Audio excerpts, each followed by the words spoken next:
رسول الله صلی الله علیه وسلم فرمایي له حسد څخه ځان وساتئ ځکه دا ستاسو نیک عملونه داسې له منځه وړي لکه اور چې وچ لرګي سوځوي. سبحان الله.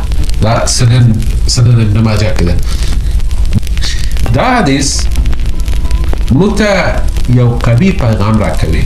که حسد موږ کنټرول نه کړو نو ښایي زموږ اعمال د اخرت لپاره بې فایدې شي. سبحان الله. ټول عمر به دې تېر کړی وي، اعمال به دې ټول کړي وي، په آخرت کې څه ورسئ چې به هم نه لرې. سوره کهف کې الله سبحانه وتعالی د دې په باره کې وایي آیا تاسې اکثرین پیژنئ څه څوک دي په غرو عملونه راوړي مګر په تله کې ځای واچوي وزن به لکه د یېرې دونه وي. که شکر وکړو، نیتونه پاک وساتو، نو کولی شو چې د حسد د ضررونو ځان وساتو انشاءالله.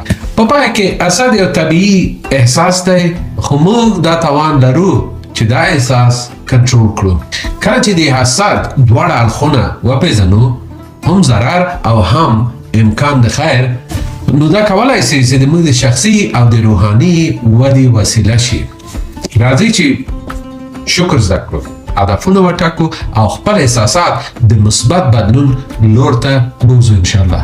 لکه څرنګه چې امام غزالی رحیم الله وایي حسد د زړه ناروغي ده، خو که دا کنټرول سي کولی سي د خیر عمل وسي. نو راځئ دا احساس د خیر لور ته بدل کړو. ډېره زیاته مننه چې تاسو دا ویډیو تر اخر له ما سره وکتل. الحمدلله. الله سبحانه وتعالی دې موږ ټول له حسده چې وساتي او زموږ زړونه د ایمان، خیر او د نیک نیتونو څخه ډک کړي انشاءالله تعالی. نور امتي وخت نه نیسم. السلام علیکم ورحمة الله وبرکاته. خدای په امان.